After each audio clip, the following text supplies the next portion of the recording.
Happy Pride, you homos. There Yeah, you go. that's my Luckily, I'm thing. going to be talk.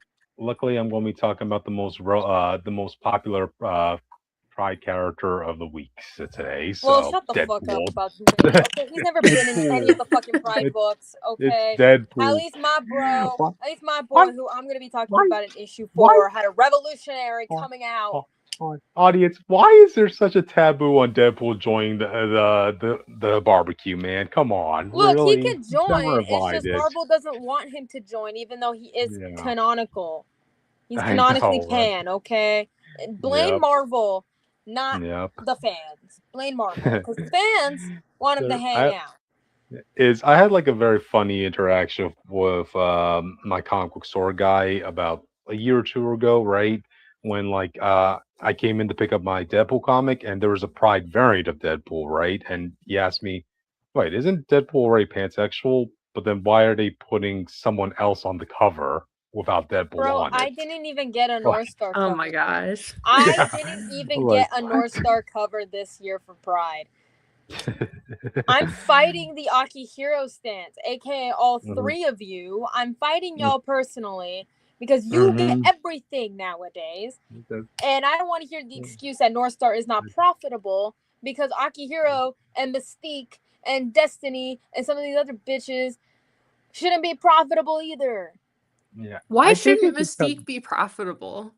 Because She's been in I, so many she's a terrorist. films. I, She's a I think it terrorist just and comes. I, she's a bisexual. mhm. I think Yeah, it just but they comes had down. like naked Jennifer Lawrence play her in 4 films, so Yeah, but that doesn't mean I those think that's movies are good. pandering. That doesn't mean those I, movies I, are good. I think it just It comes means they're down to the fact that profitable. there. I think it just comes down to the fact that there's so many characters in the community now that everybody's going to have to fight for like a cover Cryptid, do you space. want to know? Do you want to know who got Pride rep this year for Marvel? No, It no, was Wiccan and Hulkling got their one of shot. course, of Okay, course. they got Mm-hmm. their one shot. No, Then we got mm, Kitty Pride. We got mm, Iceman, that flaming homo over there. of course. Akihiro, because he has that Helverine bullshit going on. Thanks, Hmm. Sabretooth, for ruining my life. And Yeah. also Hela for some reason. Not even Hmm. like not even like Loki or Hercules or Angela for that matter. Hmm. No, it's gotta be Hela. Yeah. I don't They're even know doing who that Alright. just for me because they know I love her, even though I haven't consumed any content with her because I only read comics with Emma Frost in them from Marvel. Mm. You just like girl Alright. bosses. You just like women who could step Oh, on you. mm. That's what I Exactly. gathered from that 5-second we all we interaction. all we all have things we enjoy, audience. Let's just put it that Hey, way, you look, at know. least you get a Like, book at least once every mm, year. yeah. And I already had to come to terms with the fact that I'm never going to get my one of my favorite queer characters in a cover, Demolition Man. So Oh yeah, but he doesn't D-Man, get it he well. got a Nigo special though. Yeah. But he died in the MCU, so the comic industry is like, well, you're dead to us now. So I yikes, don't give yikes. a fuck about the MCU. The Fuck the MCU's gonna reboot MCU. anyways. Hmm. That's just the thing is like if a character were to die in the MCU, in that case, the comics don't feel the need to want to further explore that character because they Unless want you're to. like Tony Stark. Yeah, true. I mean, they. It's been openly stated, I think, by Tom Brevoort that comics these days they're being used as material for potential storylines that the movies would pick up Which on. is a really bad idea in the grand scheme of Hmm. things. I I'm In gonna my know, say but I opinion. don't think we're doing that over in DC No, mhm. they're not. Uh, Because they're just because too who busy gives giving a Batman fuck like about the DC 20,000 movies? books. do, do They're you too busy think giving DC has Batman a books. chart? Do you think DC has a chart board at this point? Heck no, man. Like, They don't know what's going on, but that's okay with yeah. me. Didn't James Gunn like cancel on Florida projects that he previously announced? But then he announced, "Oh, we're going to do a Jimmy Olsen and Gorilla Grodd series," like out of nowhere. Aren't Like we what? supposed to get the Authority? Or did that get Got can canceled? It got canceled. Yeah, Homophobia. I'm never getting that Apollo figure. I know. And Peacemaker's going to be stuck in whatever universe he's stuck in right now. So which it was originally that plot line was originally supposed to be picked up in the Amanda Waller show, but that got canned too. So like, Yeah. Did anyone Yeah. really want an Amanda Waller show? I Not did not. this version of Amanda Waller, no. Man, I swear, Amanda I Waller's don't really really been care dragged about through her the that mud. much. I mean, she was interesting back in her heyday, but then everybody started realizing, wow, literally every mission you get sent on is an epic disaster of a catastrophe with barely any success to it. Like, damn, lady, you know, like. I I know the expression is you break a lot of eggs to make an omelet, but I don't want to see the actual kitchen go on fire in order to make that omelet, which is always the case with Amanda Waller, you know? So, But yeah. at least I got some gay comics to talk about next week, aka Star Trek. Gotcha. Because I'm reading a Star Trek comic right now. Would you consider Gaston in that category since his sidekick LaFool is, opened about his feelings towards Gaston? Would you No. consider that one? No. No. No. No. Because that was just mostly for the live action. We don't know about the animated version of Well, LeFou. no, in this comic, like LaFool full on worships the ground that Gaston walks Yeah, but on. so did the movie version. I don't know what you want from me. Yeah, I mean, there's nobody in LaFool's life that matters more to him than Gaston. So, I mean, Which if you is want to queer condense, subtext, I will give you that, because yeah. all of Beauty and the Beast was basically a queer allegory. That's true. But anyways, let's talk about some comics. Okay. Well, anyway, let me get us started. Welcome, Contact Live, the news and reviews of the week, audience. You're here to be Crypto Seeker 415. Poison Ivy sucks, audience. Never let anybody tell you anything different. So yeah. Ugh, Out of lies. context, that's not great, Cryptid. Mhm. Anyways, since Jake and Austin are dead today, for reasons that would make sense, they'll be back next week, maybe. I'm Richter, also known as the Witch of Jotunheim, pronouns they, he. And do you want to see a baby die from AIDS? Well, stay tuned. But we have a special guest here that wants to introduce themselves. Hi, my name's Iz, or Alpacas and Ravens, and I am pronouns they them, and I am here this week. Yes. Yay. And together they didn't want one person here. and together we formed the Phanatics plus one right this week.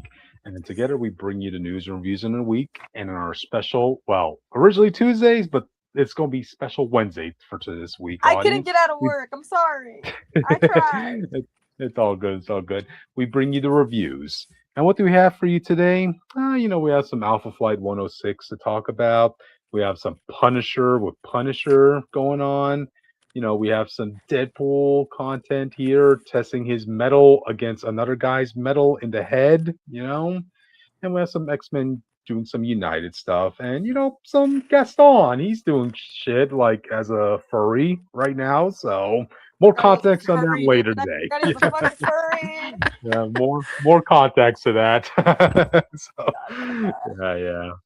But anyway, we also have a thing called socials. So which of you mind if you would do the honors? Yeah, first of all, subscribe because I said so. We want to beat the other Comic Fanatic YouTube channel who only makes AI slop.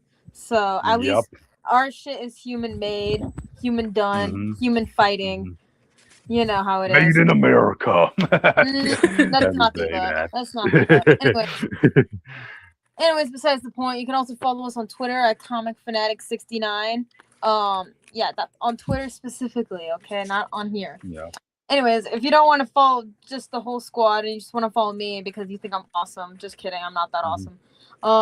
You can find me on Twitter at Witch of Jotun with an E instead of a U. I tried to post stuff, but I ended up retweeting a lot of stuff.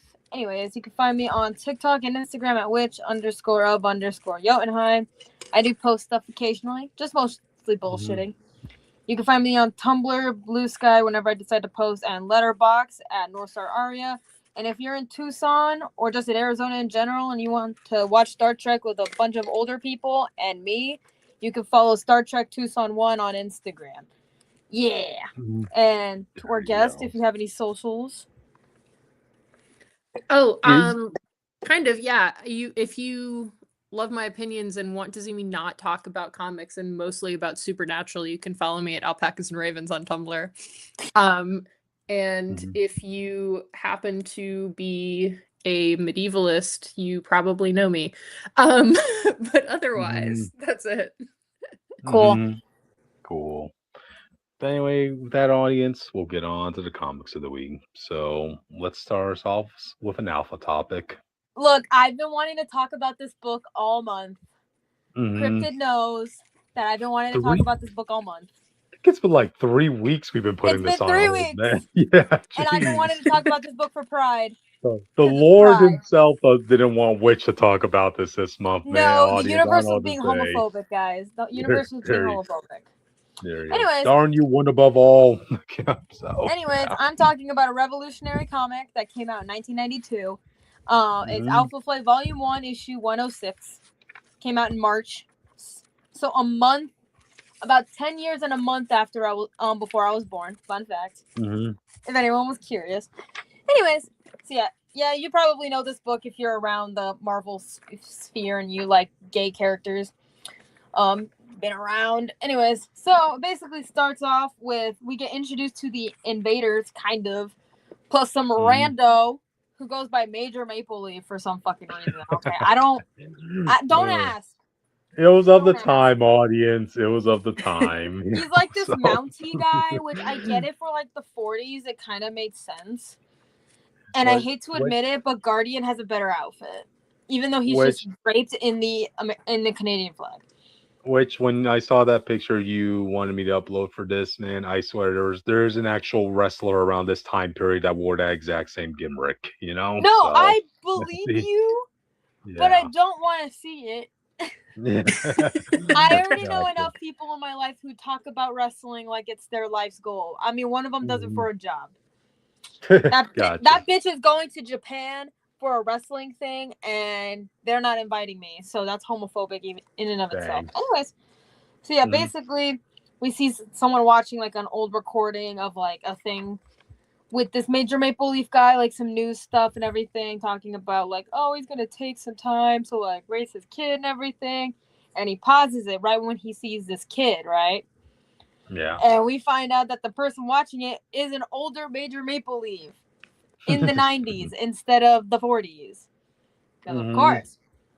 Anyways, so we cut to downtown Toronto, where Alpha Flight and gang, well, mostly just Alpha Flight, are fighting Mr. Hyde, right? Yes, like that Mr. Hyde. And they're fighting, you know, they're doing their thing. And then Mr. Hyde punches North Star into an alleyway. Yeah. Okay. And he crashes in. He hears some like faint like noises, you know, and he's like, what could that be? Oh my goodness, what could that be? He rushes over to a random garbage can and he finds a baby. Oh, and he does the most rational thing that you could do and take the baby to the hospital, because if I found a baby that was in a trash can, I would do the same thing. I just don't have super speed. Can you go to the next picture? I don't remember what pictures I sure sent. Thing. It's been 3 weeks. There you go. Perfect picture. Find the baby in the trash can. Dumpster baby. Let's go. Anyway. So, yeah. JP goes and rushes to the hospital, as one does. And Sasquatch is like, fuck you, Mr. Hyde. I'm going to punt you into the ground because Mr. Hyde was talking shit. Because, of course, he would. I don't even like Walter like that. But you know what? Whatever. Yeah. Anyways. So, yeah, we rushed over to the hospital with the rest of the Alpha gang, Alpha Flight, you know. This is about 3 weeks later. And everything like that. Puck shouldn't be smoking a cigar in the hospital. I thought that was a normal thing for people to not to do. But you know what? It's Puck. Who gives a shit? Wasn't it more liberal at the time? I don't know. I've seen some movies where people were smoking. I mean, luckily they're in a hallway and not like around patients. So I can like give you that. But at the same time, I don't think you should be smoking in a hospital. Yeah. I don't know if they knew the dangers of secondhand smoke, but hey, different time period, you know? So, yeah. Yeah. And so basically they're doing like a debriefing in the hospital because and Puck was like, is it really necessary to be here? And JP's like, okay, only if you require my fucking presence, you know, because I'm not leaving this fucking hospital until we find out the cause of this baby's fever, you know? which Mm-hmm. fair. I don't blame you. And so the doctor pulls up, and he's like, "Well, I'm afraid we did just that. So can I talk to you alone for a second?" And he's like, "Yeah, sure, but I mean, anything you can say to me, you can say in front of these guys." And so basically, the doctor's like, "Oh, well, there's no easy way to say this, but this baby is HIV positive and was infected in the womb." Which I knew that because I did my research while I was working on a panel with this book included, by the way. I did know that was an ability. So the baby has HIV. The only reason why I say AIDS baby is because it's low-key kind of funny. But no, this baby is infected by HIV, and he's like, "Oh, okay, shit." And so he rushes over to the incubator where the baby is chilling. And can you go to the next picture? I don't remember what pictures I sent you. Sure thing. 5 Yeah, that's the pictures. picture. Isn't it a lovely picture where everyone besides Puck is the same fucking height? They shouldn't all be the same height, but whatever. I don't have to get into the logistics of the arts. I'm sorry. Yeah. Anyways, another 3 weeks later, we see Major Maple Leaf in his chair in his underwear because of course he is. He's watching the news, and so basically the newscaster is talking about how North Star found this baby and is adopting the baby, and all this other stuff. Her name is Joanne, by the way, if you were wondering. Mm-hmm. Yeah. And so Major Maple Leaf gets really pissed off, right? He gets really fucking pissy about all of this. It's like, bruh, chill. Not your baby, not your problem. But whatever. What do I know? Yeah. Anyways, so yeah. Basically, JP's looking after the kid while she's in the hospital and everything, and Puck is like, "Hey, you can take a little bit of a break, like go get something to eat. It's all good and dandy." And they're just chilling out for a bit, and they hear like a big like boom sound, because onomatopoeias are my favorite. And so, this fucking bitch. Why was I missing the face? Major Maple Leaf gears up, and you know what he decides to do? What would you do if you were Major Maple Leaf and you saw this case go down? What would you do, Cryptid?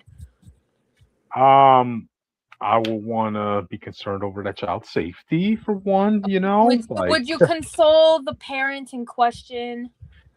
Wait a minute, did the hospital go boom? Yeah, no, it did not go boom. I'm preparing you on what's actually going to happen. I mean, if you're telling me you found the baby in the dumpster, then I'm assuming the parents are not in the picture now. No, but North Star adopted this kid. Oh, okay. North Star adopted this kid. Yeah, most normal people would be like, "Oh, like I hope everything goes well. Like we're here for you if you need it." Like most people, right? Correct me if I'm wrong. Yeah. Okay, so let me explain to you what actually happened. Okay. So basically, Major Maple Leaf crashes into the hospital, like bursts through a wall in the room where Joanne is chilling out in the incubator, right? Dying of this fucking illness, right? And you know what this bitch is doing not long before, like, you know what this bitch is going to do? He was going to murder this baby in cold blood by grabbing both his fists and pounding down on that incubator. He was going to murder this baby.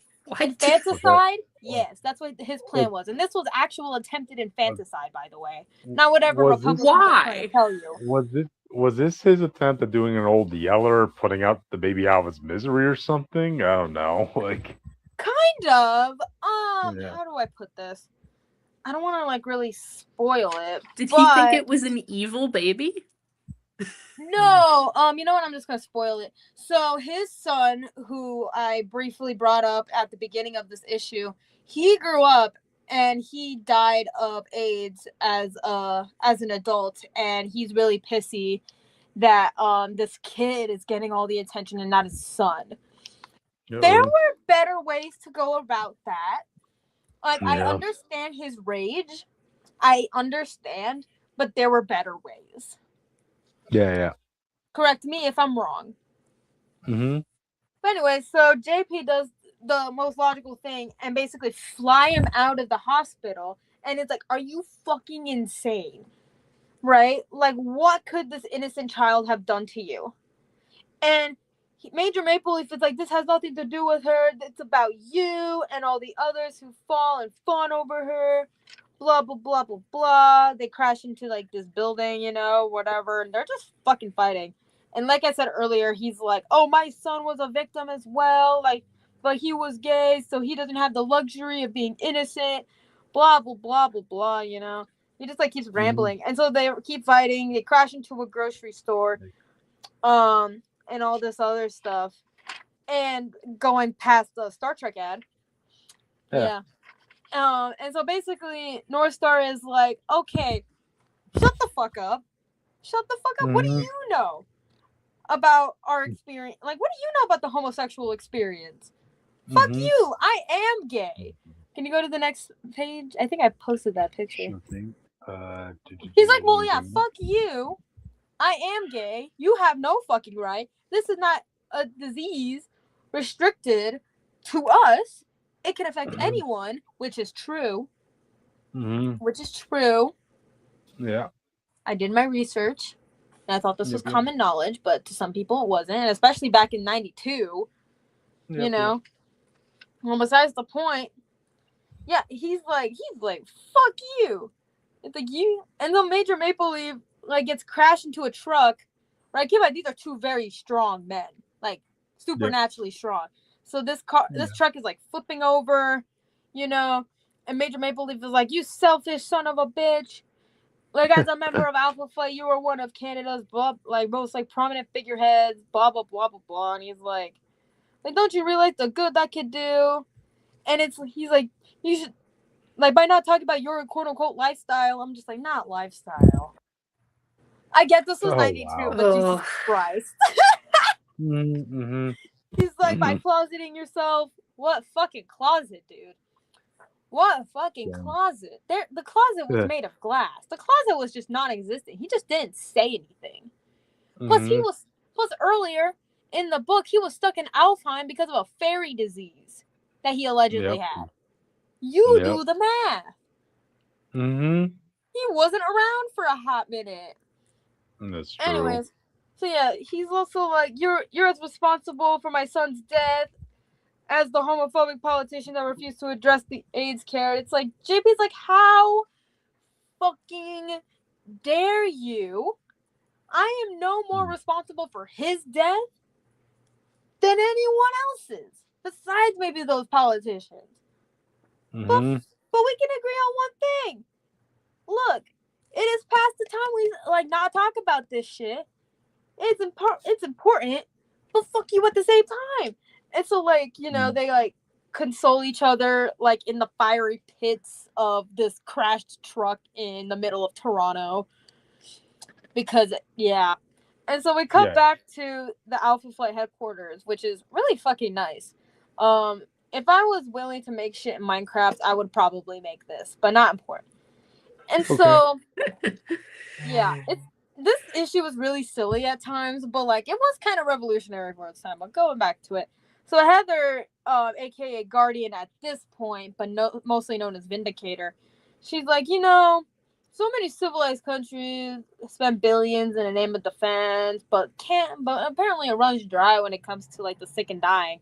And Weapon Omega / Wildheart / Wildchild, aka Kyle Gibney, because he went by several different names. He's like, it makes one wonder, like, who is it they expect us to defend? And Heather is like, a nation of corpses, perhaps. And they're looking out into the sunset. And Kyle, my beloved sweet baby boy, who is apparently taller than Heather, which I think he is canonically supposed to be a couple inches taller, but we don't have to get into the logistics of heights right now. Is like, he's like, as Wildchild, I tried for years to gain my humanity. At times I wonder if it's worth it, if humanity is all it cracks up to be, you know, all that other stuff. And so we cut back to the hospital where baby Joanne is chilling out, and the doctor's like, oh, she's dying, there's nothing more that we could do. And JP asked to like hold on to the kid in her dying moments, right? Mhm. And so that's what he does. He holds on to her for the last few minutes that she's alive. And then Major Maple Leaf does the thing that he was supposed to do several pages ago and comforts JP while his daughter Yep. dies in his hands. Can you go to the next picture?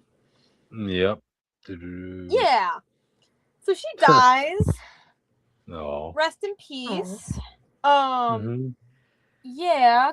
Fun fact, this canonically takes place after the Christmas issue, if anyone was curious. So that was an interesting turn of events. Anyways, then we get a newspaper ad in canon, basically, where JP comes out officially as gay and all that jazz, you know. Mhm. And it ends with a fun little Marvel flashback pinup where it is JP, Wolverine, and Puck drinking and having a good time at a bar, right? That's basically, that was kind of just like a random pinup that wasn't actually a part of the issue. But I just wanted to say, Marvel, I know you're not watching this, but if you are, we were promised Joanne to come back in 2021, and it is 2026. And I don't want to hear your fucking excuses right now, because you could have done that so easily before Krakoa fell. But you didn't. I don't want to hear no excuses, because you guys brought back Gabby Kinney, who's canonically a clone. Madeline Pryor came back on her own for the most part. I don't remember how she came back to life, but not important. You like Destiny came back and you didn't want her because she was a precog. She has precognition. What was stopping you from bringing back this literal baby who died of an awful illness that was a death sentence back in the day? Marvel. Marvel. You son of a bitch. I hate you. Anyways, I wanted to talk about this book because of how revolutionary it was, but at the same time, it was really fucking silly. And the art doesn't really match the story that was trying to be told. And I actually did get to talk to Scott Lobdell about this at San Diego Comic-Con one time, and he agreed with me. Just remember that. Scott Lobdell agreed with me that the art did not match the writing, but Fort 92 was pretty good. I mean, they had to dedicate a whole part of, like, a whole issue of letters, right? You know how, like, comics have, like, their letters pages? They dedicated, issue 110 to just letters about this specific issue. And fun fact, they published a letter from a known Triple K member in that letters page. Fun fact. Not so fun fact, but Another fun fact, audience, in those letter pages, you actually put the addresses of the a lot of the times you do actually put the addresses, which I'm surprised that this, I don't know how much stalking that caused, but I wouldn't be surprised. Unusual during those times, you know, but hey, what can you do? So fuck you if you're that guy. And hashtag bring back Joanne 2026. Do it, Marvel. You fucking cowards. I stand by that. Anyways, we can move on now. All right, then, audience. With that, we'll be moving on to the next book. And speaking of strong guys, we're going to be talking about Punisher, issue number 5, audience. At least Punisher is not as much of a bitch as Major Maple Leaf. Oh yeah, that's true. Oh my god! I don't think Punisher would want to kill a kid. I had to pause there for a sec. Okay. What? It's true. I don't think he would. I don't think he would. I think he has standards. Funny enough, like, he did try killing a kid during the last time him and Deadpool had a crossover, and it was because that kid was affiliated with a mobster. So, But I'm talking about like a baby, like a full-on baby that was gonna die anyways. Oh, baby, no, definitely not. But a kid active and this and that, like, kid, maybe. Baby, no. Yeah, baby, no. That's too far. So, okay. Anyway, so we're talking about the Punisher issue number 5. This is Benjamin Percy writing Punisher the way a Punisher comic should be. In case people need to be up to date about what's going on, since Kingpin is out of commission at the moment because of Punisher, there's a power vacuum going on in the streets of New York. Originally, it was Tombstone who took over that spot, but yeah, Punisher took out Tombstone too. So now there's another war going on to, you know, take in that spot, and the two candidates right now are Jigsaw and Hammerhead. Now we'll be talking about what Hammerhead's doing when we talk about the Deadpool issue. But yeah, right now, Frank Castle ended up finding Jigsaw. Let me bring up his picture. Do do do do. Look at that face, audience. Don't think I didn't notice that the artist ended up drawing Jigsaw to look like Frank Castle. I'm like, why'd you have to go and do that, man? Like, He kind of looks seriously? like, from where I'm sitting and where my phone is, he kind of looks like Norman Osborn. Yeah, Because back of how when his Norman hair looks. His hair looks. yeah, that's it. It's weird because like Frank has the same Widow speak is hairstyle. not the term I would use for whatever the fuck Norman Osborn has going on. Gotcha. But anyway, so Punisher tracked him down into like where Jigsaw was hiding out, and yeah, you find Jigsaw's been going out and pretty much eliminating the rest of his competition. Other street gangsters, this and that, and he's been ripping their faces off. Oh, I love Yeah. that. I love ripping Oh people's yeah. faces Love that off. for That's what I him. want to do to Major Maple Leaf. Oh yeah. Yeah, which this introduced a really cool panel in the last issue because Jigsaw has worn the Punisher outfit before, but it was in his style where like the costume looks stitched together. It's the trademark of Jigsaw. But in the last issue, you find out that yeah, he's been intentionally going after gangsters and mobsters to cut off their faces and skins so that he can use that skin as the white part of his new Punisher outfits. Oh God. Yeah, that This was in the feels like a thumbnail earlier. response to the new Ed Gein documentary, low key. Yeah, Benjamin Percy just went full Letterface with Jigsaw here. Is like yikes. So anyway, so Jigsaw got the upper hand on Frank. He did slash him a bit with his knife, and he was sure to coat his knife with a paralysis toxin. So yeah, right now, one scratch, it's nothing to Punisher, but then a couple of them, yikes! Even Punisher had to go down a bit. And now that Punisher is basically in Jigsaw's mercy, he's like, okay. Jigsaw's like looking at Frank, saying, "Most people, when I cut them, when the nerve agent hits their system, they're paralyzed for a half hour or so. I figure I might have 5 minutes of peace with a beast like you." As Jigsaw slowly starts taking his clothes off. Look, Look, I didn't ask for a strip session today, Jigsaw. Okay. Jigsaw, is there something you want to say, dude? Like, shit. And then It's let me literally bring up Pride Month. yeah. And then the next picture, he's like, now he's stripped butt naked, saying, "I'll make this quick." Like, uh, he was just gonna put on the Punisher costume he was making with all that skin on, audience. But still, I don't think you needed to go butt ass naked to put on that suit. I'm just saying. And I'm looking at his body. Like, look, I get the artist is trying to illustrate like his whole body stitched together because that has to be his trademark. But looking at all those stitches, I just gotta ask, Jigsaw, is every appendage of yours stitched together, dude? I'm just a little curious after looking at this image right here, because there doesn't seem to be a single ounce of surface area in your body that doesn't look like it's been scarred up, So, yikes. But anyway,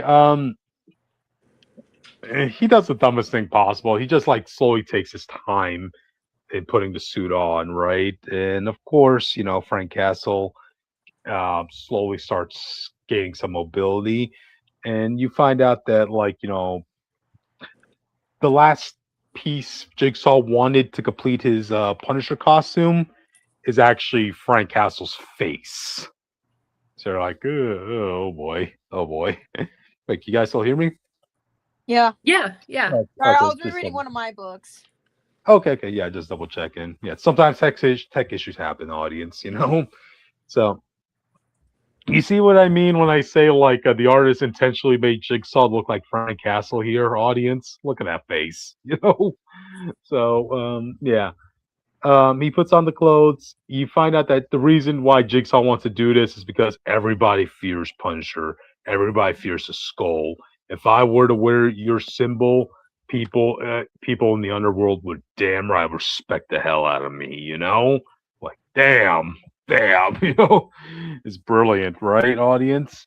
And you see, like the other works he's had in the past, he's been disguising himself in other people's faces to go incognito, to get undercover, to get intel, this and that. And I'm like looking at one of those faces. I'm like, is that a black guy's face? Oh my god, Jigsaw, you literally went in a black guy's face. Oh boy, you did blackface, dude. But anyway, so yeah, he goes, tries strangling Frank.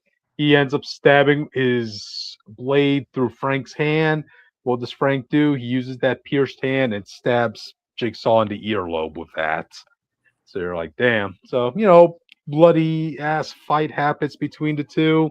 It's a goddamn Punisher, man. You try paralyzing him, he's still a lethal animal. He's still a beast. And while this is going down, Tombstone, the one who got taken out by Punisher and is in jail right now, he was able to break out, and the first thing he wanted to do was go kill Jigsaw. Because remember, audience, Jigsaw kind of threatened to kill Tombstone's daughter if he didn't hand over all this territory to Jigsaw, Street leaders, gang leaders, audience, they always have to do this shit.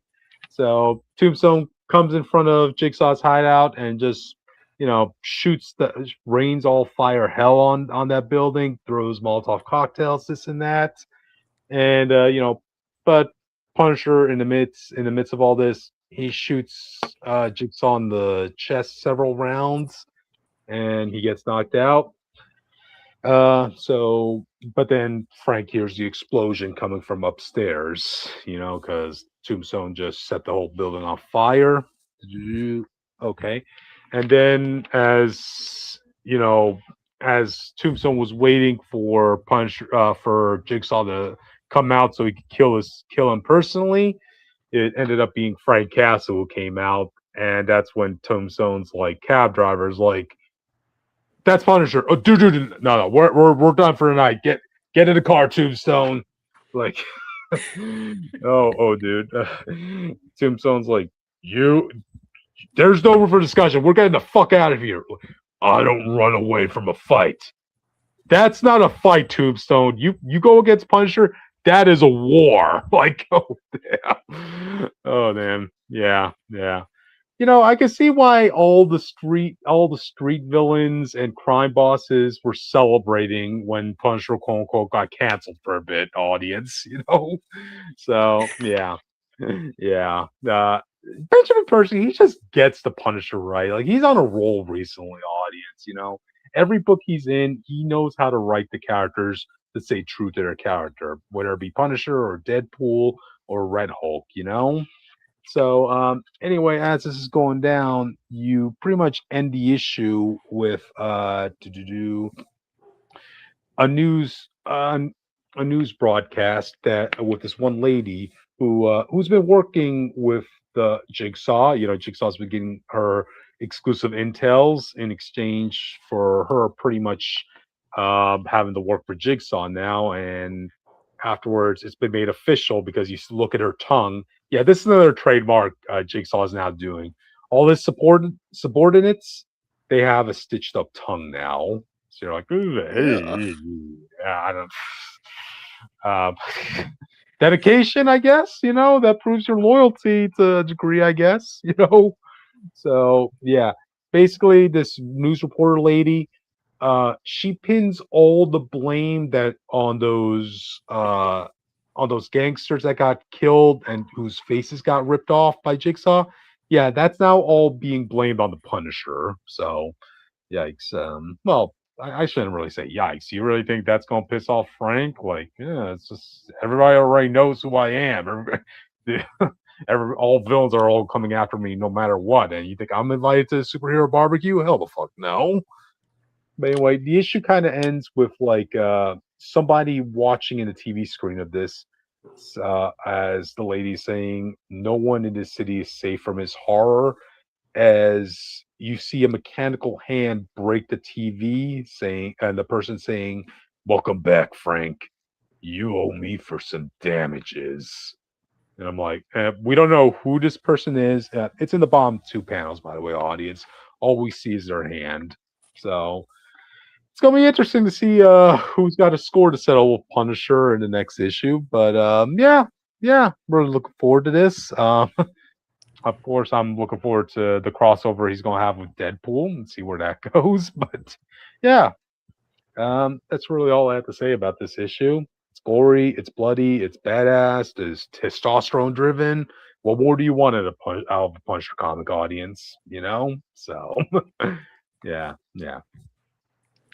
Anyway, audience, with that, we can move on to the next book. And this is going to be one of your books? Oh, amazing. Yeah. I'm, like I said earlier to you guys, I'm really excited to talk about X-Men United. Number 4, I know that Cryptid has been talking about the first few issues because Captain America was in them. Yeah. But we are back to kind of our core X-Men here. This is issue 4, and just to give like a little bit of a recap on where we are in this series, Cyclops is, or sorry, I should start off with Emma. Emma Frost has set up this like school, Gray Matter Lane, and it's like a psychic school where all the mutants have a psychic key to go in and kind of train and practice safely in this psychic space. And a lot of people, including Cyclops, are very, very mad about that because they do not trust Emma and think that she is absolutely out for her own gain and not for the good of all mutants, like she's saying.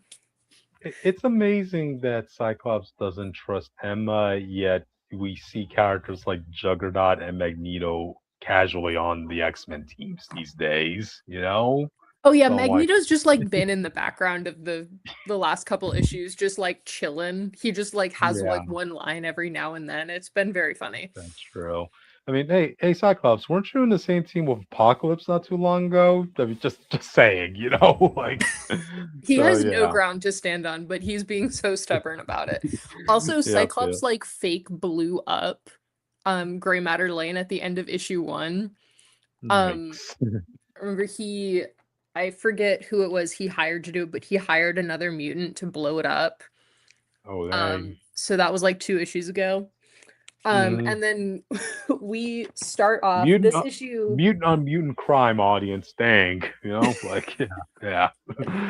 And this issue somehow manages to be so silly, even though the main plot of it is we are going to force Emma Frost and Cyclops to sit down and get over their issues and start trusting each other. And the way that we're going to go about that, you can flip to the next picture. Actually, having flipped to the next picture, that weird ice monster on the cover is not in this issue. I don't know what it is. Oh. They made that shit up for the cover. Wow. Okay, so the way that we're going to get Emma and Scott to sit down and be reasonable with each other is that Bobby is going to DM an off-brand D&D session that the two of them have to play in. Damn it, Bobby. And because you can't have a D&D session with just 2 player characters, because Bobby's really extra, He also has Rogue as a player. And he also has a couple of other people. So he's got Ben is going to create a basically like a VR D&D world that they can go around and do their VR questing in instead of sitting at a tabletop.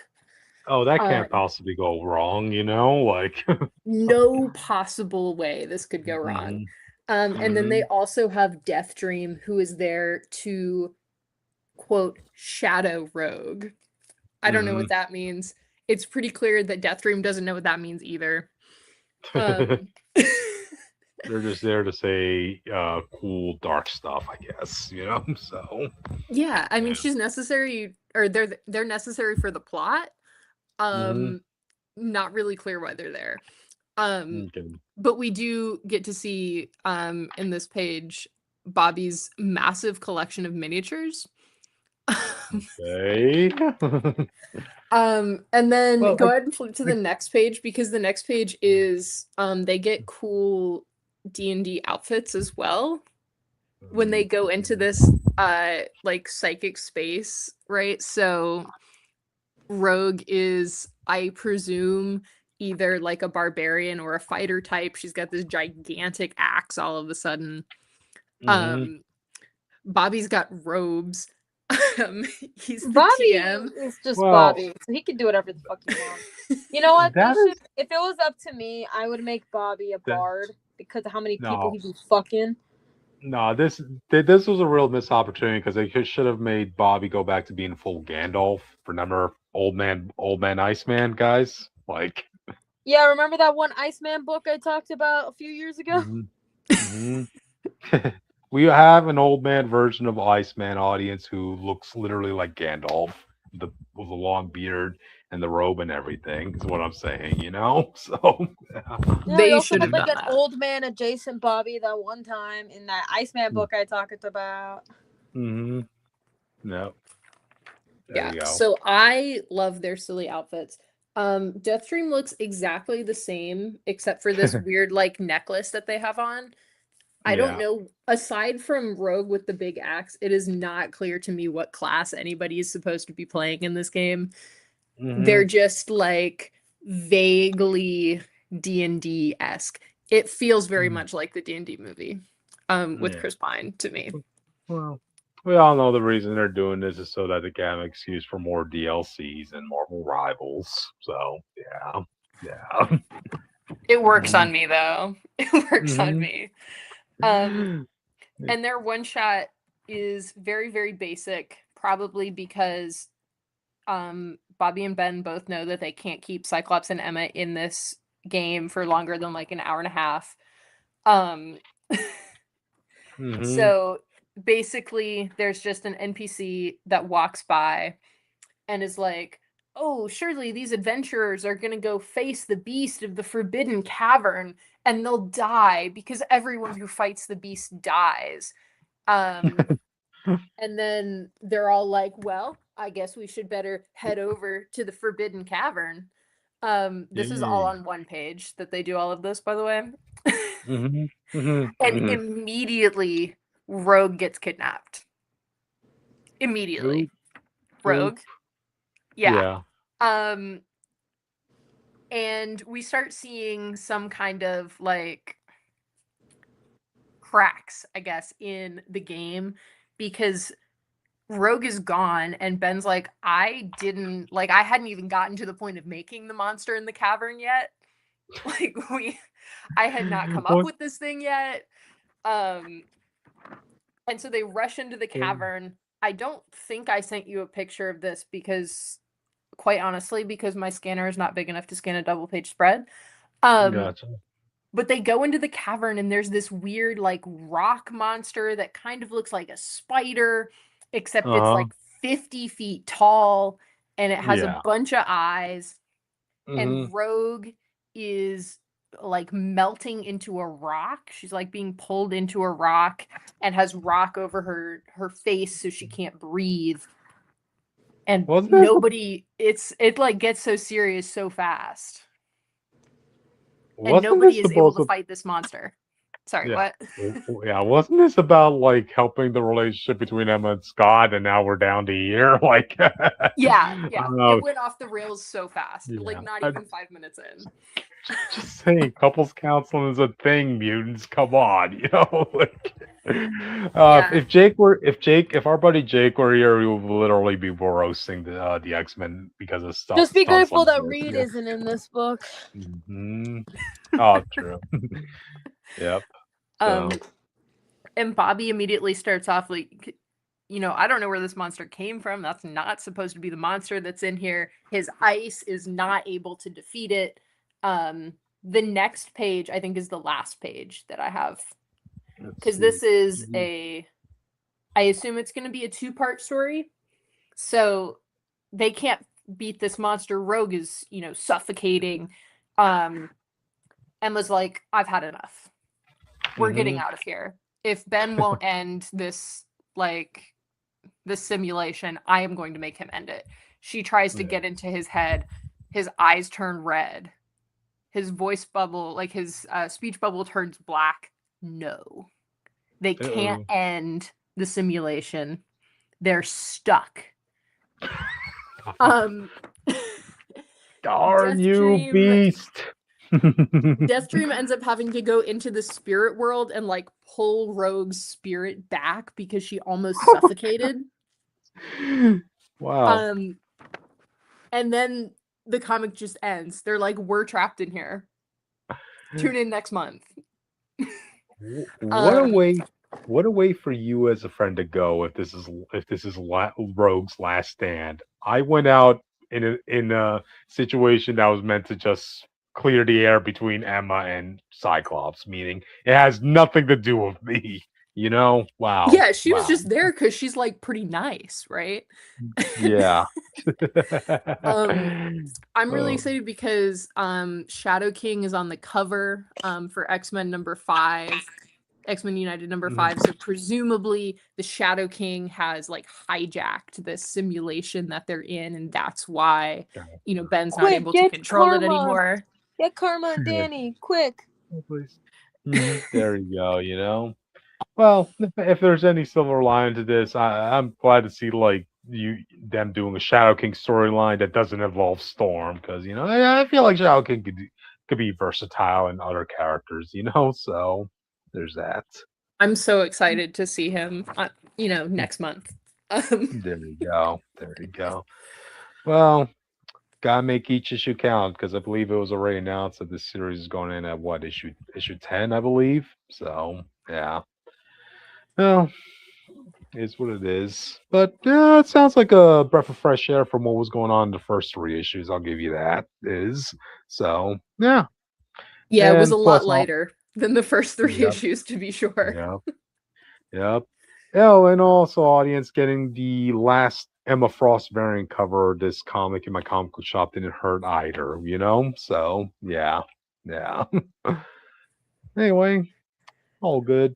Any final thoughts on this before we move on?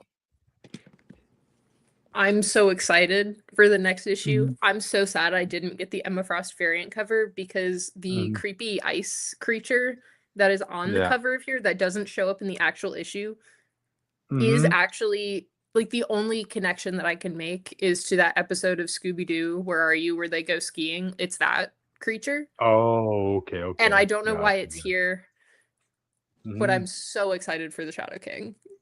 Gotcha. Just saying if you're an Emma Frost fan, you gotta get that Emma Frost variant cover, because it was literally the last one in my shop. Google it if you don't know what it looks like, because you'll understand why, audience, why that was a high in demand cover. So yeah. All right, then, audience. I guess with that we can move on to the next book. So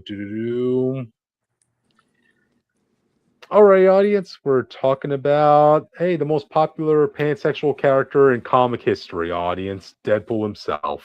Deadpool issue number 5. He's going, before he compares his gun size to Punisher in a couple months, audience, he has to test his mettle against Hammerhead, So will he survive? We'll see. But anyway, this really picks up from what happened in the last issue, where in case people need to be up to date of what's going on, uh, Deadpool has been getting like these random like notes falling around him, right? Of future events that are going to happen. Some are like, hey, to save people's lives. The others are just to prevent like atrocities, like, oh my god, this one person who's going to go on a boat ride, they're going to crash into something, so you need to go stop them, this and that. Oh my god, if you go to work today, in that case you're going to get hit by a piano or something like that. It's that sort of thing. But yeah, of course, Hammerhead, who previously hired Deadpool, in his crew. Question is, have you been following this series? I have not. To I got say something that's deeply embarrassing, X-Men United is the only Big Two comic that I'm reading right now. I picked up Mhm. 16 comics from the comic book shop today, and not a Yeah. one of them was DC or Marvel. Hey, supporting the indies is never a bad thing, so. But no, this is like, okay, let me put you this way. Like, the funniest thing about this series is like Deadpool going back to his roots of kind of like being more of a bad guy, and the series literally started off with Deadpool going out and taking out like this whole drug dealer operation, right? Stopping drugs from being distributed in the streets of America, just so that his employer, Hammerhead, could come in and take over that territory. So they're like,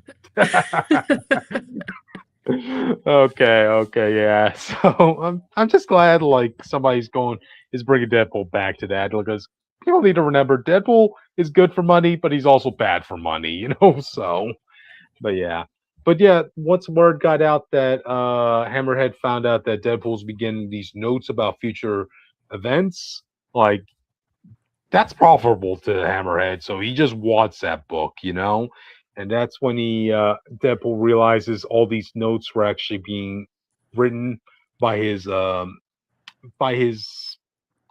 roommate, Blind Owl. So, she she's all of a sudden been getting these visions. Man, is she just ripping off Oracle at this point? Like, I kind of wonder. She's blind and she can also see the future audience. Huh, who does that remind me of, Which, does that ring any bells? What was that? No? Wait a minute. Is there Uh, a Marvel Oracle? A Marvel Oracle?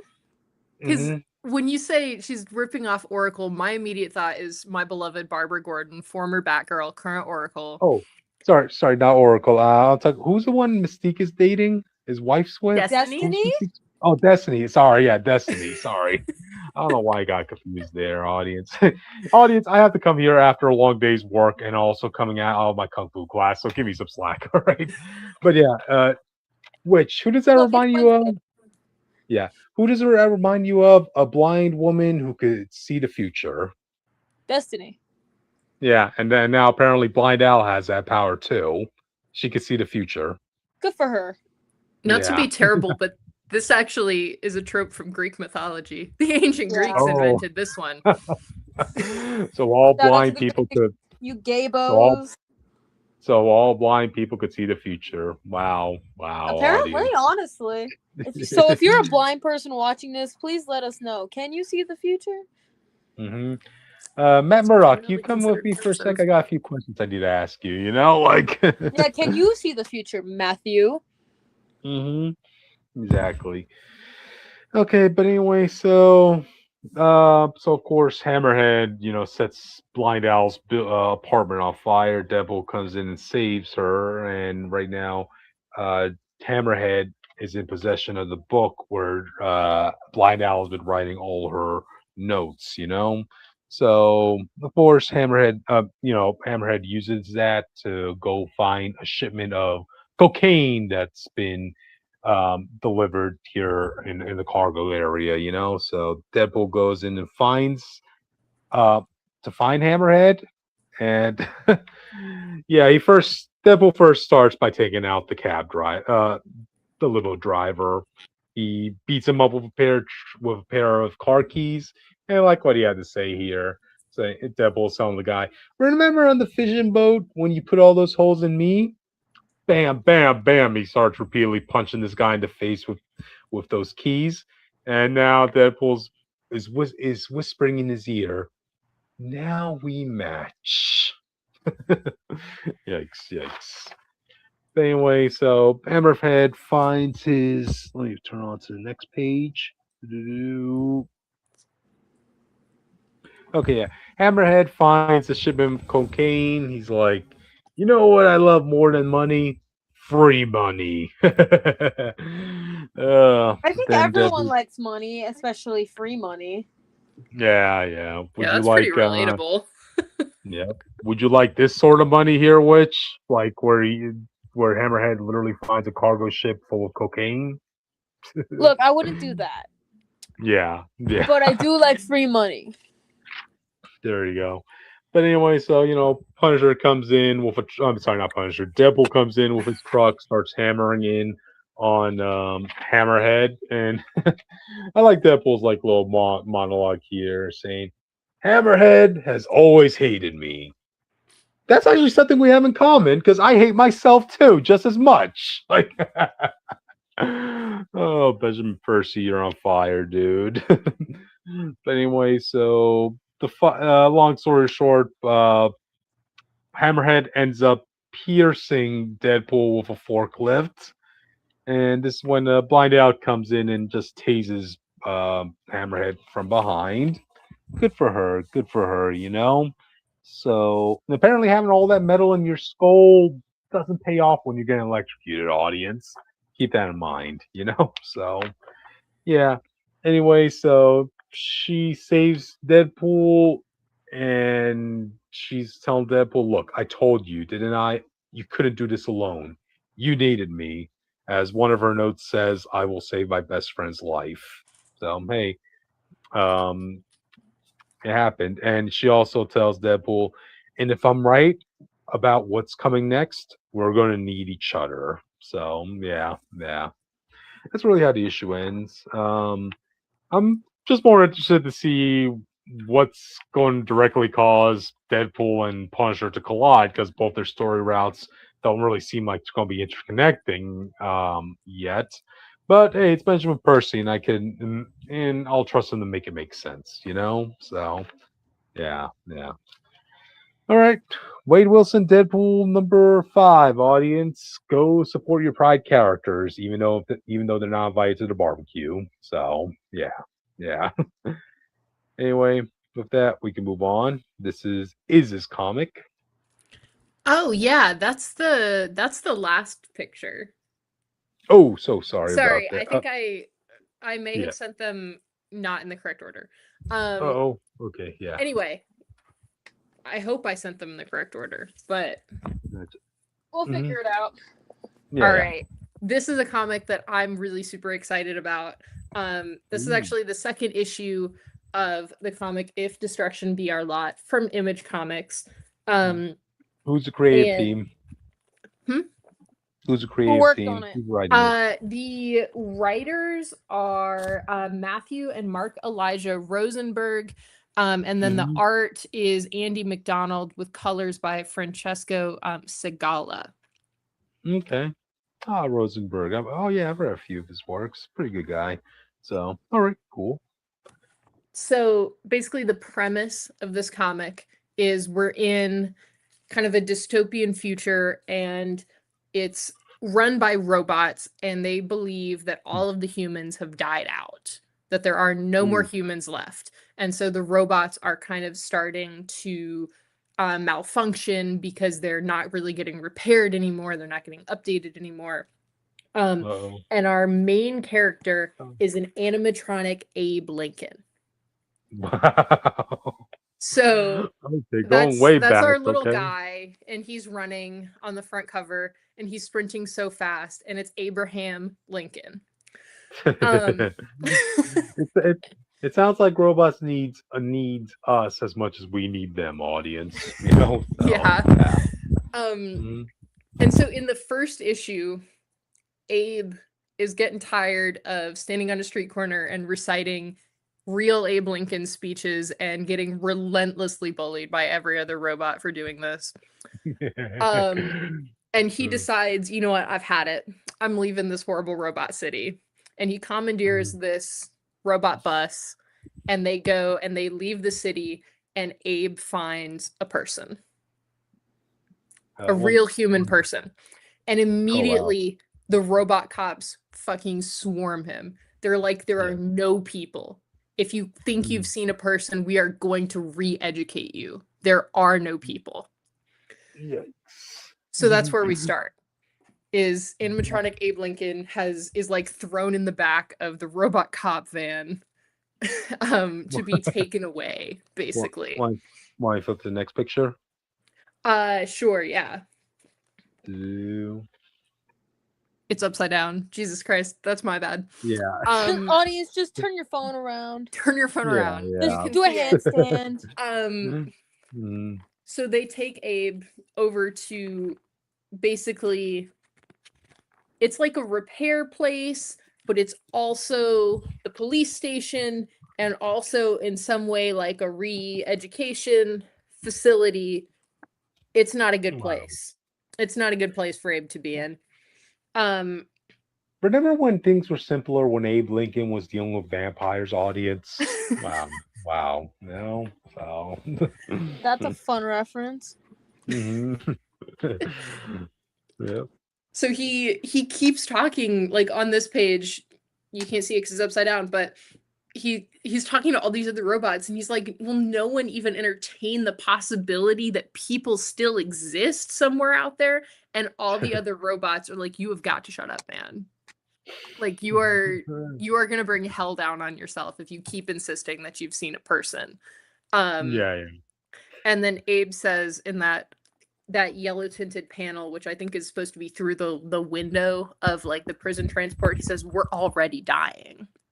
Like, what worse can they do to us? Can they do to me? And then you'll see, and it's a lot, and he spends the next, like, most of this issue just getting thrown between conveyor belts. They try to reset his software, and they do it wrong. Want to flip to the next picture? I think it's right side up. Sure, yeah. Okay, yeah. So this is him in the middle of this facility. He's going down. This is not his first or even his like third conveyor belt in this issue. Oh, damn. And he keeps soliloquizing, basically. He speaks in a way that you would expect like an AI only trained on Abe Lincoln speeches to speak. So he keeps talking, and in this page, he's like, I fear it is me you are after, but please, I beg you, listen. There's a power in what once was. Robots and humans together. We're not enemies, but friends. And then they throw him down a trash chute. Oh, damn. They're at the end of this issue, he's basically been magnetized to a wall with super strong magnets. They're coming at him to disassemble him. But one of the other robots they're also going to disassemble, who, by the way, is a cat robot. They don't explain this. Just one of the other robots that's magnetized to this door looks exactly like a cat. They should have had it be a battle bot. Just saying that should have been the equivalent of pets in the robot community, you know. So yeah. So they set up like basically an EMP, and they fry the thing that's going to disassemble them. Try to run away. And then we end up with that last picture that we started off with at the beginning. Not only did Abe try to leave the city and run into a person outside of the city, there's a person in this building that is trying to scavenge parts. And maybe it's just me, but this looks like a kid to me. It does. Right, so this is where we end. Abe Lincoln is being hunted by the robot cops, and he runs across a human child. Come back next month. Yeah. I love it.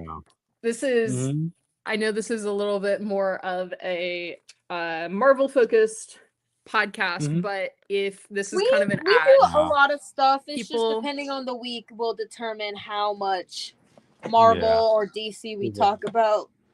We try getting my next book is a DC book, technically.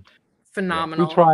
We try giving other comics a try too. We just want to get a break from Marvel every now and then. So trust me, you should see me with talking about this one Boom Studios comic that ended. Yep. Later this week, I'm going to be talking. Later this week, I'm going to be talking about a comic about killer butterflies, audience. Oh my god, I love Nectar. I have Nectar 4 sitting right next to me right now. Oh, same here, actually. One of the books I picked up today. Same. But if you are at all interested in sci-fi, robots, or literally just like thinking about tech in the world that we live in, you should pick up this comic. I think the Abe Lincoln of it all is funny, but also probably really politically prescient in a way that I can't put together in my very tired brain. Yeah, well, I'm just saying, if there was going to be an AI version of anybody in humanity, you could do a lot worse than the guy who's literally known for being honest, audience. So, yeah. He's literally trying his best. Yeah, he's honest, audience. Give him that at least, So, yeah.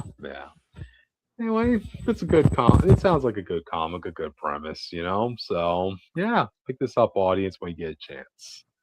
But alright, then, audience, any final thoughts on this before we move on? No, I don't think so. Gotcha. I don't think so. This week was a lot more. Issue 2 was a lot more, I think, like action oriented than the first issue, and also it was shorter because the first issue was a 48-pager. Okay. So there was less to talk about than if I had happened to be on here last month, but very excited to see what comes next. Gotcha. Cool. Maybe we could work things out, and you can join us again to talk about that next time. So if you want, and I promise you, it would most likely be on a Tuesday. Yeah. Gotcha. But anyway, audience, with that, let's move on to the next books. So freaking finally, we're talking about DC Vertigo in particular. We're talking about Bleeding Hearts number 5, written by Cryptid's favorite writer, Dennis Camp. Stick to non-patriotic characters is what I'm saying for Dennis Camp, audience. Nothing. That's my request. So yeah. Cryptid doesn't like Dennis Camp or how he wrote Captain America. That's all you need to know. Yep. What did he do to Captain America? In Ultimates? So have you read Ultimates? much. Okay, never mind. I wasn't putting together the name. You said Ultimates. I remember now. Yeah, recent Ultimates, not OG Ultimates. I feel like I should preface that to anyone who was confused. So, all right, continue on. Anyways, to get started, we see Rabbit. You remember that little kid from a few issues? Yeah. So she is currently locked up in a old candy store, right? Because in the last issue, Mush, one of the zombies, they have unique names, by the way.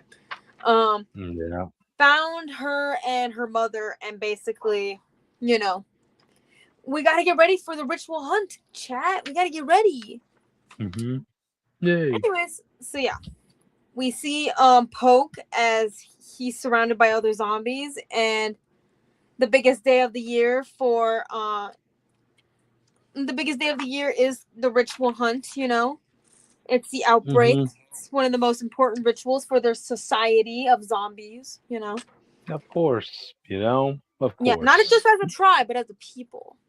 Zombies. Yeah. And yeah, basically, we could trace it all back to Patient Zero because that's how all zombie stories work. It all goes down to one person fucking around. They're always fucking around. Isn't that right, Cryptid? Oh, true. Hey, it's a zombie apocalypse, audience. What can you do? You gotta do what you can do to pass the time, So yeah, like fuck around, I guess. Yep. Anyways, so going back to it, Yeah, so basically Poke isn't really feeling it this time around, because if you guys forgot, his heart started beating again. Ooh. So yeah. And so we're seeing like people, like some of the zombies place some instruments made out of human body parts, like drums made out of faces, a flute made out of a bone, bagpipes, me made out of organs. You know how it is. You know how it goes. Yeah. And so basically, Poke just kind of like feels really bad, and is holding the little rabbit plush that Rabbit owned, and is really sentimental for her, and basically puts it in his jacket, well, his vest, not jacket, because he's wearing a vest.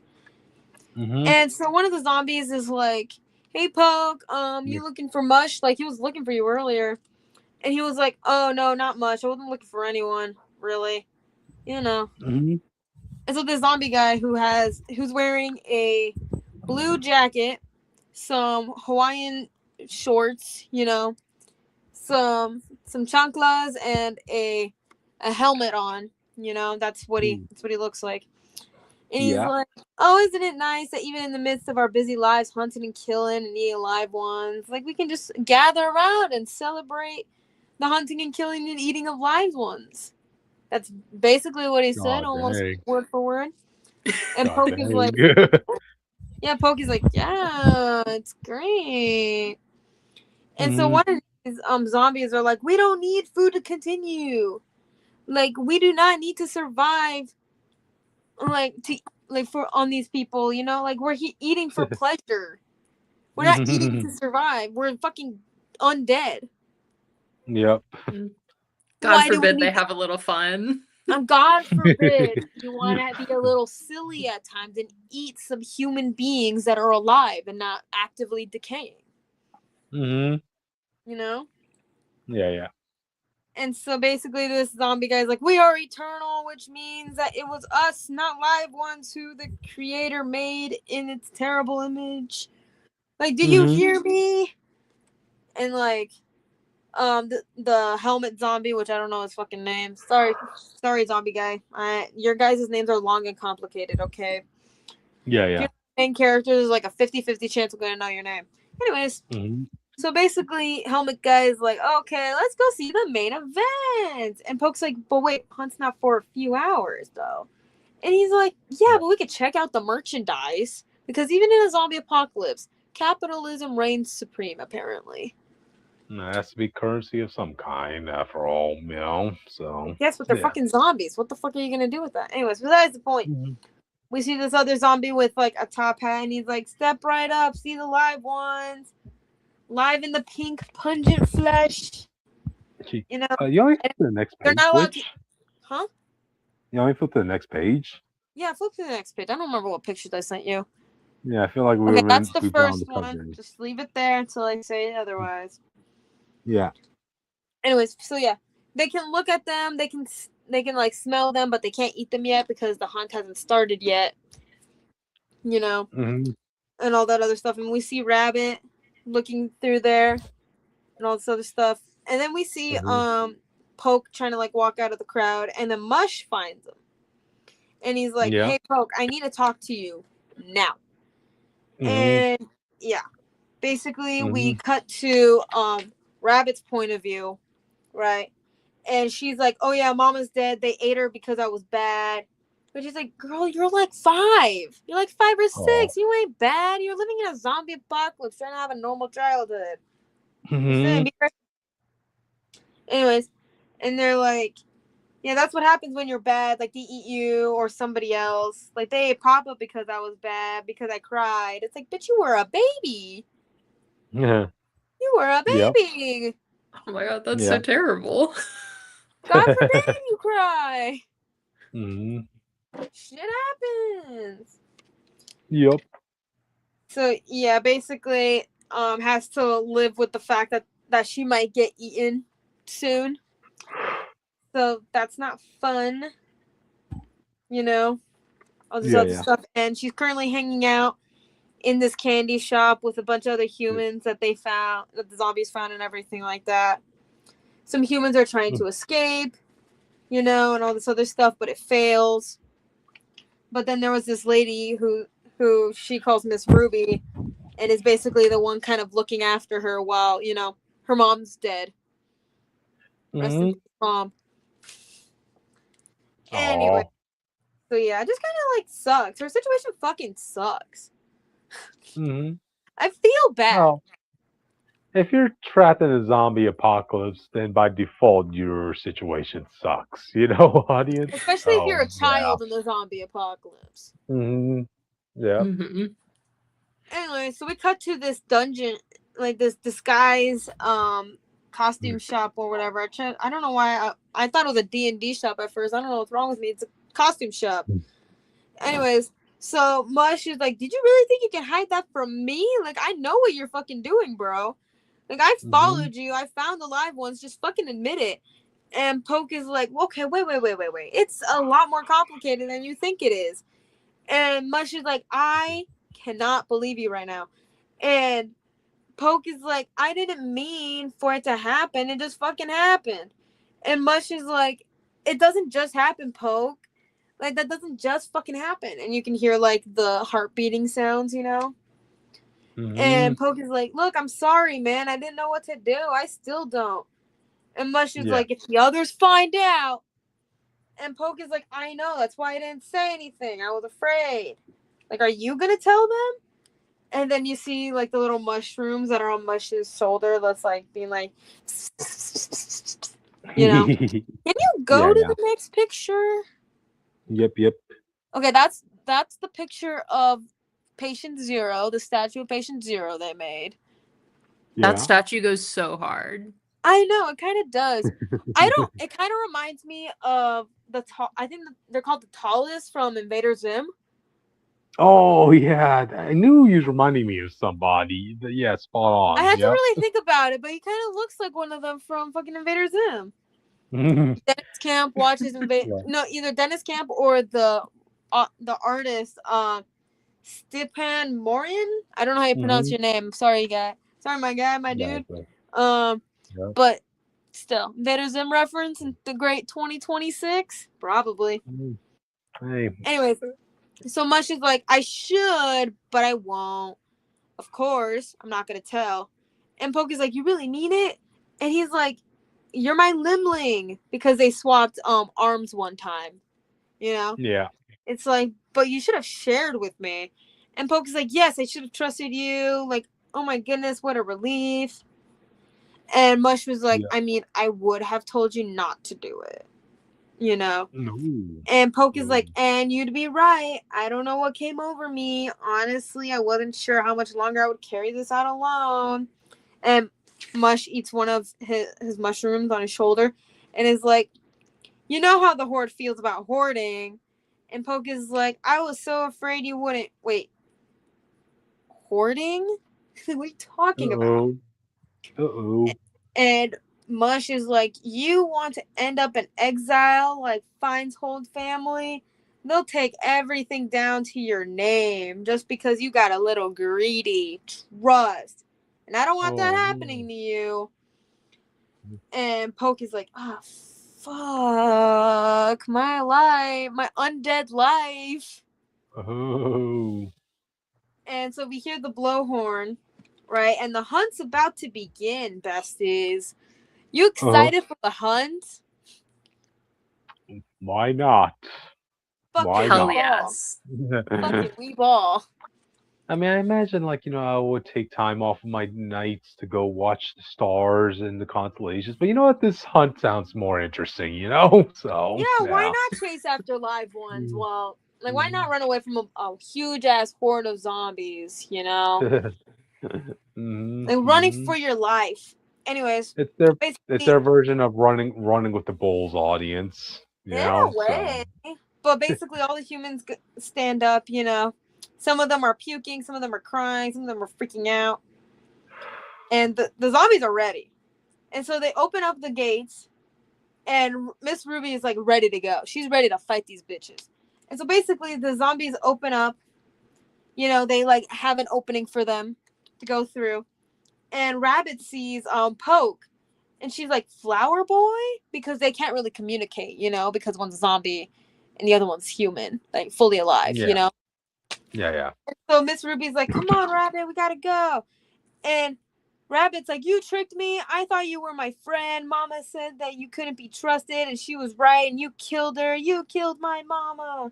Like, I thought you were my friend. No. I know. It's a big case of misunderstanding, which really sucks for the lack of communication. But basically, the humans start running, and then we get a countdown. Can you go to the next picture? Sure thing. Yeah, that's that picture. Yeah. Like I said, I sent you these pictures like last week. Of course, I'm not gonna remember what pictures I sent you. Anyway, so we hear like the 5, 4, 3, 2, 1, and the zombies start running. Let the hunt begin. Go to the next picture. The last pick of this comic. Let the hunt begin. And I see like a zombie wearing a Ronaldo shirt. Iconic. Why not? Why not? So, you know what? Even undead, he's still got a rep. Anyways, come back next month for the next issue of Bleeding Hearts. Thank you, DC Vertigo, because this was the one book I was actually excited about. Cool. 1 point for Vertigo. Anyway, any final thoughts on this board? Are we going to DC zombie counterculture? Oh, I want to see zombie counterculture. Have we reached that point in zombie society, audience? That we even get their own counterculture? Before you know it, they're going to have their own holiday, Zombotica. Well, they already do the wild. Like this is the holiday. The ritual hunt is considered a holiday in their community. Oh, okay. So there you go. They're already progressing as a society. It's a zombie society. It's society, but ran by zombies. Yep. You said, okay, I haven't read this comic. You said that Mush eats the mushrooms that grow from them. Can they eat anything? Technically, yes, they can eat. But technically, the mushrooms are just gonna regrow back onto him, and also they might talk to him as well. That might just be a little delusion, but it's kind of weird. I think he just kind of does it as like a snack, just like nothing too crazy, you know. Yeah. It's kind of weird, but yeah. But this is a good book. I enjoyed this book. That's cool. Anyway, no, I'm into it. It just gets way more fucked up if they could eat anything, and they're like, yeah, actually. We just want to eat humans. We just want to eat live ones. But yeah, I recommend you read this book. It's really good. Gotcha. But alright then, audience. I guess with that, we should move on to the last book of the night. So, what better way to end tonight to talk about Gaston, guys. Yeah. Is a furry an upgrade from a toxic masculinity, audience? Ask yourself well, if you're still toxic, now he's just a toxic furry, yeah. You can still be a toxic furry. They exist. My wrestler friend went to a con and saw that one Nazi furry that one time. Wow. The combinations you can have, audience. But yeah, to keep is up to date about what's going on. So basically, Gaston got tricked by an alchemist. Well, I shouldn't say tricked. Like, she just gave him a cup of tea, but Gaston, being the masculine guy he is, drank the whole teapot instead, which was a potion to turn him into a chipmunk. Oh, sorry, no, not chipmunk, a squirrel. A squirrel. So, yeah. This is all supposed to be about, like, teaching Gaston about humility, about being a better person, to, look things from a praise perspective, this and that. No, but Gaston's not having any of that. He's literally taking this as, oh, you see, the witch is wrong here because they made the mistake of thinking that I need to be growing up because I'm already perfect, for I am a man. Like, whoa, Gaston. Like, oh man, I would like to see how you would survive modern day, audience, with this sort of attitude. But anyway, he'd be a politician. I know. I know.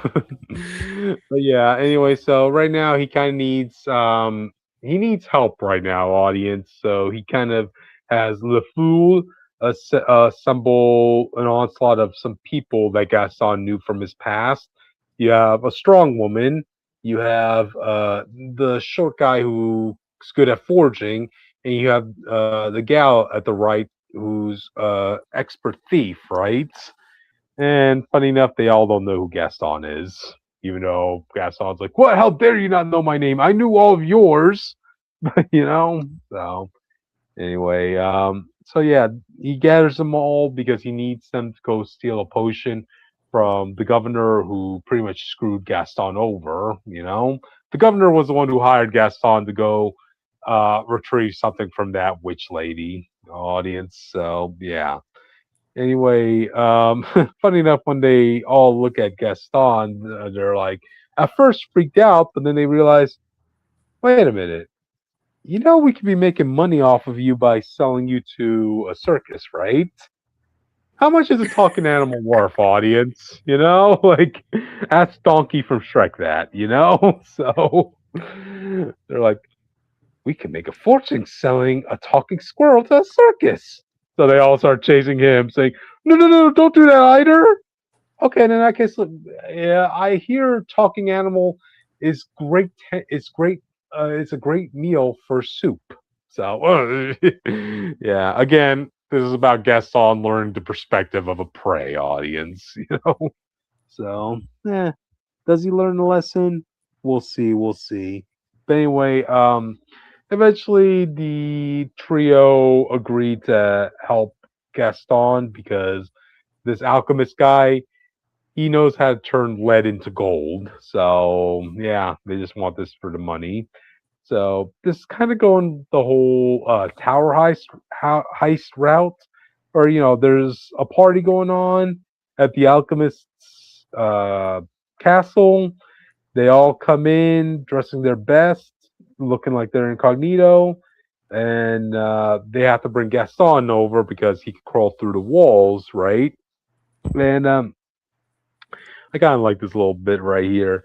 As they put him in one of the holes in the wall, uh, Gaston gets frightened because he sees the rodents that are there.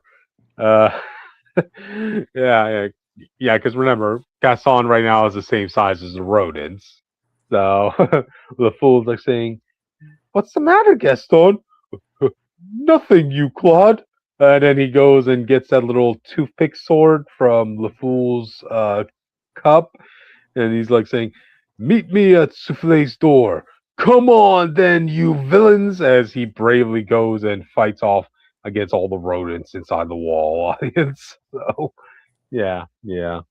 I mean, eventually he does go to the alchemist, and you know, he does give him a potion to cure him of his curse. And I kind of like what the governor guy had to say, right? Just to be clear, Gaston, the curse the curse was working because it turned you back into a squirrel whenever you were in danger. So, perhaps somebody should. And then the strong woman comes in and punches Gaston in the face, you know, to see if he turns back into the squirrel. And I kind of like Gaston's reaction, like saying, "Ha, perfect! I'm still me." Man, if I was in one of the people there should have been like, you know what? Let's make sure that the potion worked. Let's go a few rounds on your face, Gaston. Like bam, bam, bam. Oh yeah. But anyway, so yeah, the issue pretty much ends with Gaston and LeFou pretty much screwing over those three because they found out that this guy cannot really permanently turn lead into gold. But hey, Gaston's back to normal, so he runs away with LeFou. As we have one more issue left of this story, audience. It was a fun ride for the most part. I swear, these Disney villain stories, they're really hit or miss, audience.